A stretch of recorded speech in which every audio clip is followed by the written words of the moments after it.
leader of one of rock's most gifted and promising bands, Nirvana, is dead. I looked a little closer and I could see blood in the ear and a weapon laying on his chest. If you love listening to rock music, you might be familiar with the tragic story of its lead vocalist. Yes, we're talking about the legendary Kurt Cobain. He was an American rock composer and singer. What were the reasons for his untimely death? What circumstances led to it? Could it be prevented? To find out the answer, make sure to watch this video till the end. Kurt Donald Cobain was born on February 20th, 1967. In Aberdeen, Washington. From a young age, he showed singular artistic aptitudes. He especially excelled at drawing, learned to play the piano by ear, and enjoyed extracting rhythms from a children's drum instrument. But things were not going well in his family. At the age of 9, his continuous arguments and fights with his parents ended in divorce. The boy was left in the care of his father, although on weekends, he visited his mother and his younger sister, Kim.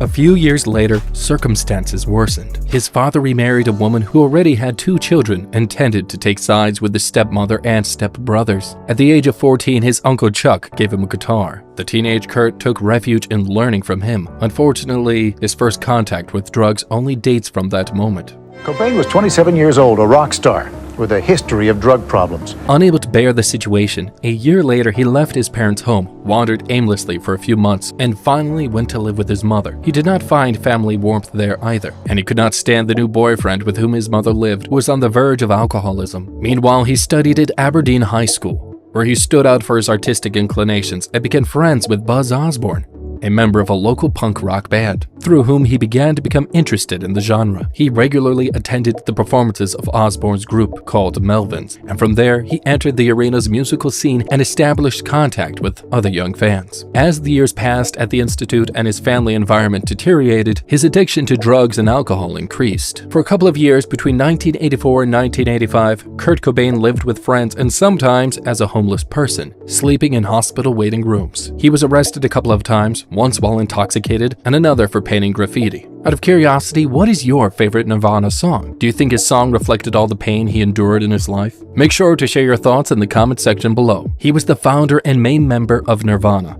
a legendary band whose brief history is inextricably linked to the emergence of grunge in the early 90s. At the end of 1985, he formed his first band, Fecal Matter, with bassist Kurt Novoselic, his junior and drummer Aaron Burkhardt. After some recordings and home performances, the first in 1987 at a birthday party, Kurt renamed the group with its final name, Nirvana. Sub Pop Records, an independent label, released Nirvana's first single, Love Buzz, in 1988. Already known in the Seattle music scene, and with their popularity clearly on the rise, the group had the opportunity to release their debut album, Bleach, 1989. Cobain was the lead singer of the group Nirvana. Although it did not have much impact, Bleach revealed the original flavor of Nirvana's sound, which combined elements of punk and heavy metal, and Cobain's talent as a composer and lyricist manifested in songs such as Ballad About a Girl. In 1990, Nirvana embarked on a joint tour with Sonic Youth. Kurt Cobain and Chris Novoselic would remain the group's core throughout their brief careers. Drummer Aaron Burkhardt was quickly replaced by Chad Channing, whom Dale Crover and David Grohl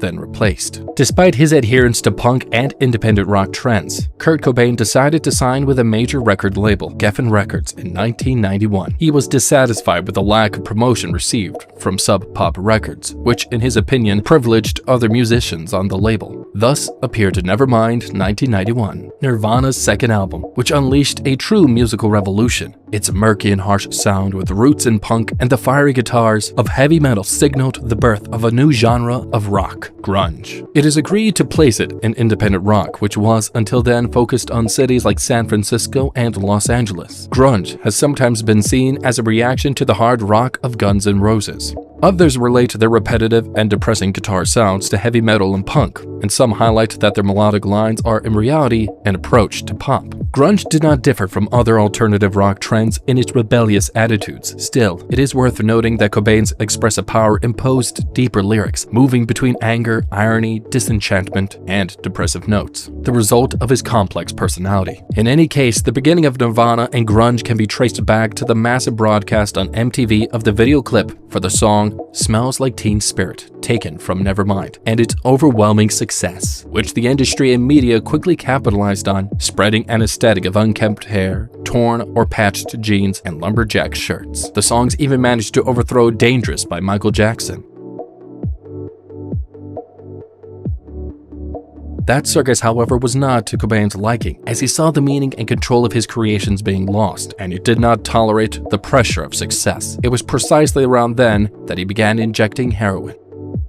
In 1992, Kurt Cobain married Courtney Love, singer and guitarist of the female group Hole, with whom he had begun a relationship 2 years earlier. In August of the same year, his daughter Frances Bean was born, whose custody they were about to lose due to some reckless statements by Courtney Love to Vanity Fair magazine. Her mother confessed that she had taken heroin during pregnancy. So when Courtney came into his life, she was interesting, she was artistic, intellectual, and she did drugs too, but that was all part of the package. For rockers and drug addicts, the affinity of interests was not enough to unite two such unstable personalities. Tensions and disputes soon arose. The disorder in his life, however, did not seem to affect his creativity. The same year as their wedding, Incesticide 1992 appeared, a compilation of songs that had only been heard in the group's live concerts, such as Silver or Son of a Gun. In September of the following year, Nirvana's third studio album, In Utero 1993, was released. Musically, it followed the grunge orientation of the second, but the lyrics written by Cobain were much more personal and oscillated between hostility and boredom. There were tender moments, such as Heart-Shaped Box, which was dedicated to his marriage to Courtney Love, as well as songs that were almost a rebuke to the record industry, such as radio-friendly Unit Shifter. Immediately perched on the charts, In Utero was received with a multitude of praise. Nirvana embarked on a tour that began in New York and sold out venues in various European countries. However, it is difficult to argue that Cobain reaped the benefits of success. He realized that marketing and the music industry had trivialized the grunge movement, so he became increasingly estranged from the group's remaining members, experienced frequent depressive episodes, and his heroin addiction worsened. In March 1994, during a break from the tour in Rome, Kurt Cobain survived his first suicide attempt by overdose thanks to the reflections of Courtney Love, who rushed him in a coma to a hospital when she realized what had happened. On March 1st, 1994, while on tour, Cobain sank into heroin addiction, and at the final performance in Munich, Germany, Cobain was diagnosed with bronchitis and was soon taken to Rome for treatment. Pregnancy isn't the problem. It's the being around a junkie while I'm pregnant when I'm a junkie too, and I know the minute that baby's out, I'm gonna go shoot up in celebratory fashion. You know what I mean? Like, that was our lifestyle. On March 3rd, when his wife woke up, she realized that Cobain had suffered an overdose, immediately taken to the hospital, and he spent the rest of the day unconscious. Cobain was discharged from the hospital after 5 days. Upon returning to his mansion in Seattle, Kurt Cobain wrote a farewell letter. On April 5th, 1994, the world came to a halt. Unable to believe what had happened, Kurt Cobain, the Nirvana frontman, was discovered lifeless, leaving a shroud of mystery unsolved. Kurt Cobain sadly passed away in Seattle, Washington, United States. Yet, whispers of missed signs and potential interventions lingered, fueling endless what-ifs. Like other myths that saw his career abruptly cut short, he was 27 years old. Shortly after his death, Unplugged in New York appeared and was sold out in stores, a recording of the concert that Nirvana had given in this city in November 1993. The album From the Money Banks of the Wishka was published 2 years later. 1996, the title under a series of live performances performed between 1989 and 1994 were gathered. In the following years, Grohl and Novoselic engaged Courtney Love in a legal battle for the rights to Nirvana that was not resolved until 2002.